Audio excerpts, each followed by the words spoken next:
Uramikoh Kostelnikove ješenje otrimaše i multimedijalna manifestacija Dňovka, na kotrej môžu učestvovať mladi po 33 roky so s interpretovanjem poeziji i prozi, hranjom, špivanjom i tancom.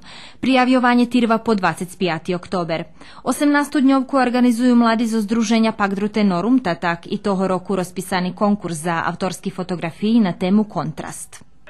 Kontrast to taka dość široka tema i думам, že автори ще годні так препознати, думам, že je to така najjednostavnejša tema. Može slikovat šitsko, co vypatra kontrast, u stvari čarno-bile, švetlost smota, mande veljke, také, hovorím, co god da komu spadne na rozum i obači. Jedna osoba može poslati najvecej 5 fotografiji, a 25 kotrisci nju budu vyloženi u holu Doma kulturi po čast Dňovki. Najkrašći budu i nahradzeni.